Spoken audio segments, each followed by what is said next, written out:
Hello, welcome back to the channel. Today I'm going to teach you how to make a homemade seedling tray for starting out seeds. Now, is this an absolutely vital contraption that's going to save you tons of money? No, it's not. But in a pinch, if you need to start some seeds and you don't have any trays readily at hand, just use a fast food container. Any sort of recyclable or biodegradable container will do. As a perfect little place, a shallow container, and I'll talk about adding some drainage to it in a moment, but a place to start your seeds when you live in a small area like I do in an apartment. So first thing is, obviously you need some dirt. This is just some Jiffy mix, whatever that means. It's mostly peat moss. Not the greatest product on the planet, but it will do, again, in a pinch, which is what we're here to do. You gotta obviously cut the container in two so that you have one tray to collect water and then one tray to actually hold the seedlings.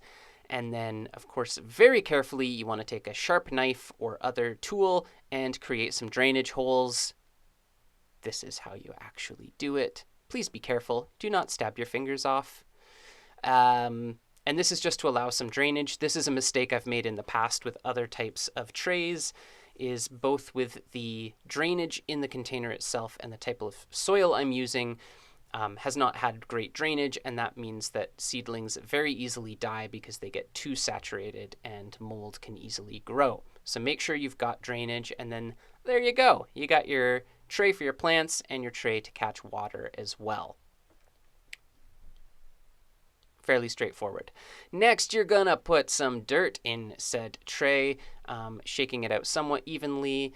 This turned into a little bit of a disaster off camera, so when you're actually thinking about things, maybe get a little scoop, a cup or something to reach into the bag and pour into the tray, unless you want dirt all over your counter like I apparently did this day.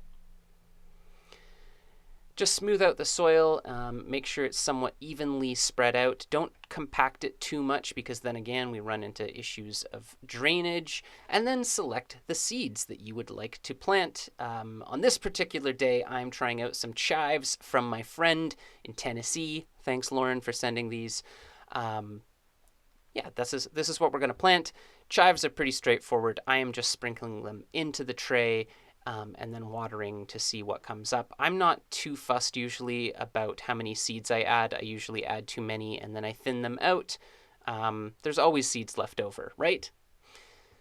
This is what the finished product looks like. The tiny, tiny little black spots there you can see are the chive seeds, and then we just throw a little bit of extra soil over top. Not a lot, like less than a centimeter or quarter of an inch. I don't know if those are comparable measurements, but the point is a very, very thin layer of soil, and then you're just going to water the whole thing so that everything is moist but not sopping wet, and you want to keep things much that way while your seedlings grow.